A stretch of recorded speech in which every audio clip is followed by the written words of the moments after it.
సమాజం కోసం రాజకీయ పార్టీ పెట్టి ప్రజాక్షేమం కోసమే పార్టీని నడుపుతూ అవినీతి మరక అంటించుకోకుండా అడ్డదారులు తొక్కకుండా నా నాయకుడు పవన్ కళ్యాణ్ గారు అతనికి సామాజిక వర్గం పెట్టిన పరీక్షలో ఇప్పటి వరకు ఆ పరీక్షను ఎదుర్కొని నెగ్గాడు, నిలబడ్డాడు.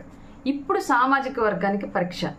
అంత నిజాయితీపరుడు వెంట నిలబడి సమాజ అభివృద్ధి కోసం సామాజిక వర్గ అభివృద్ధి కోసం నిలబడతారా, లేదంటే సామాజిక వర్గాలు సంఘాల ముసుగులో రాజకీయ లబ్ధి కోసం ఇప్పటి వరకు పోరాడుతున్నటువంటి వాళ్ళ వ్యక్తిగత స్వార్థం కోసం చూసుకొని పార్టీలు మారుతున్నటువంటి వాళ్ళ వెనకాల నిలబడతారా అనేది ఇప్పుడు సామాజిక వర్గానికి పరీక్ష. నా నాయకుడికి పెట్టిన, పవన్ కళ్యాణ్ గారికి పెట్టిన పరీక్షలో ఆయన నెగ్గాడు, నిలబడ్డాడు, నిరూపించుకున్నాడు. ఉంటాడా వెళ్తాడా అని ఎంతో మందికి వచ్చిన సమస్యలు, ప్రశ్నలు అన్నింటికీ సమాధానం చెప్పాడు. ఉంటాను, ఉన్నాను, ఎప్పటికీ ఉంటాను అని.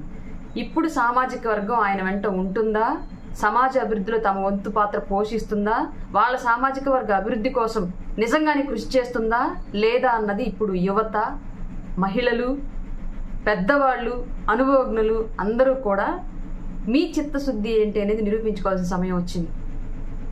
నీ సామాజిక వర్గ అభివృద్ధి కోసం, సమాజం అభివృద్ధి కోసం నిలబడితే నీ ఓటు, నీ అడుగు పవన్ కళ్యాణ్ గారు వెంటే ఉండిద్ది.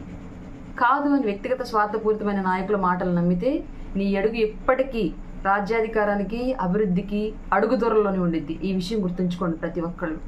ఇంతకు మించి చెప్పాలి అని ఉన్నా మీతో పాటు కలిసి మీ తోడబుట్టిన దానిలా బ్రతుకుతున్న నేను ఇంతకన్నా ఎక్కువ మాట్లాడడం సమంజసం కాదు. అర్థం చేసుకుంటారని అనుకుంటున్నాను.